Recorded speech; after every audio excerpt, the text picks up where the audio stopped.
ones that we're going to cover are the formula for a circumference, the formula for an area, the definition of a diameter, and the definition of a radius. And we're going to need those definitions for these two formulas. So let's just go ahead and go through those first, okay? So here's our circle. Not a great circle, but you kind of get the idea, right? And then here's our center point in the circle.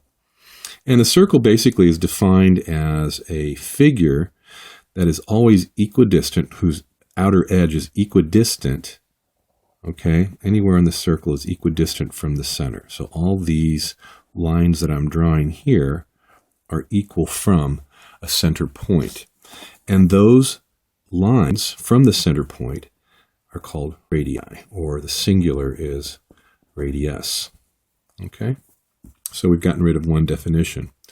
Now, a diameter is the distance all the way across through the center point of a circle. So it's like the furthest distance that you can draw inside the circle. And as you can see, it's made up of two radii, or two radiuses. That's not the correct way to say it, but that's how you do it, right? So you can say that the radius, or rather the diameter, is equal to 2 times pi. Okay? Not 2 times pi, that's 2 times r. That was my mistake. So let me just go ahead and get rid of that. Diameter is equal to 2 times the radius. Okay? Let's move on to the next definition. Now, the definition of an area. Remember that an area, like the area of a square, is equal to length times width, something like that, or side times side. And you're always going to get something squared, right? Well, it's the same thing with an area of a circle. And the area of a circle is defined as, let me just put it up here, A, for the area, is equal to pi r squared. So you just take one of the radii and you square it, and then you times it by pi. Now, what is pi? Pi is actually a fixed number, right? It's 3.1415, and it just keeps on going on and on and on. I don't like to use this decimal form because it's really not very precise. There's always an error built in if you just go like 3.14. Another number that people use for pi is 22 over 7, and that's the that's the fraction form, and that's actually a little bit more precise. Or you can just call pi pi and just use that little symbol there, all right? Or sometimes you'll see it written as pi, all right? And that's just pi as well. So the area of a circle is equal to pi times r squared. And then finally, the last definition you need to know is circumference. The circumference is just the distance around the circle, okay? And that's just equal to 2 pi times r.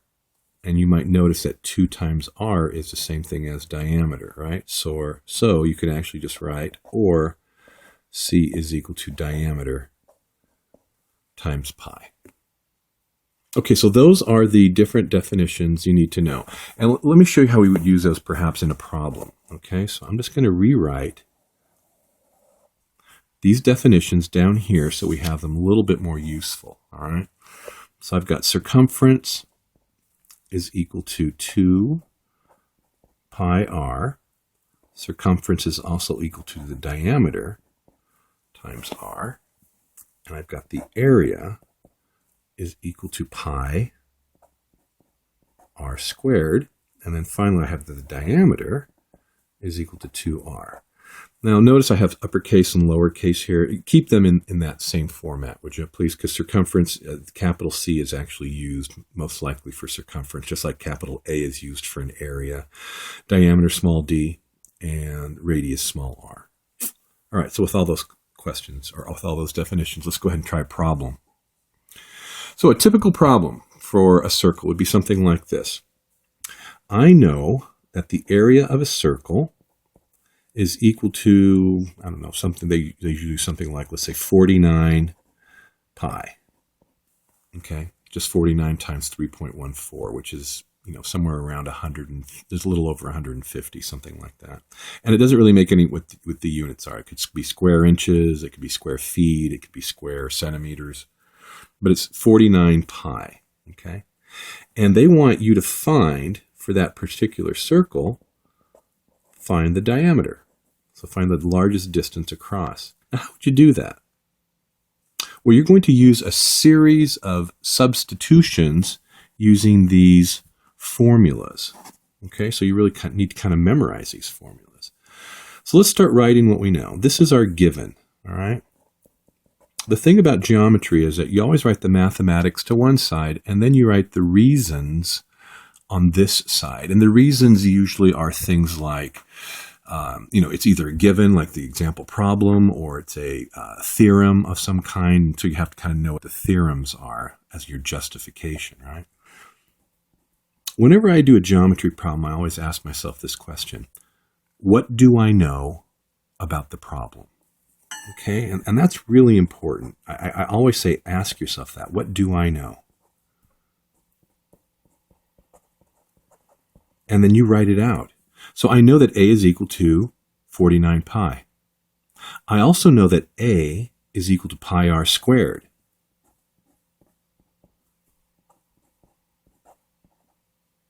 Now, right away I can think of, okay, so if I'm going to use substitution to solve this, let's start looking here. If A is this and A is this, doesn't that mean that this and this are equal? Absolutely. So that'll be my third step. 49 pi is equal to pi times r squared, and that's just a substitution. Nothing fancy, no great theorem that you have to know there, right? But it's just a substitution. Now, let's use some algebra. If I have pi on this side of the equation and pi on this side of the equation, I can really just cross them right out, can't I? Just divide both sides by pi, which is, a regular algebra principle, and you're left with this. 49 is equal to r squared. Now this is getting better because I know that r is related to the diameter, isn't it? So if I could find r by itself, I could just put it into this equation and find out what the diameter is. So let's do that. So now I've got this. So how do I get r by itself? Well, you remember from algebra, you're going to take the square root of both sides. And that's how you get rid of something that's been squared, square rooting it. So this is what I'm going to do. And I'm going to get 7 is equal to r. All right. Now, once I've got that, I'm going to do step 7. I also know that d is equal to 2 times r, and that is the diameter, definition of a diameter. You can just say definition diameter. And now I'm going to substitute 7 into there. So d is equal to 2 times 7, or d is equal to 14. And again, it doesn't make any difference what the units are. It could be 14 inches, could be 14 feet, or whatever, okay? But d is equal to 14. So that's how I find the diameter given the area of a circle.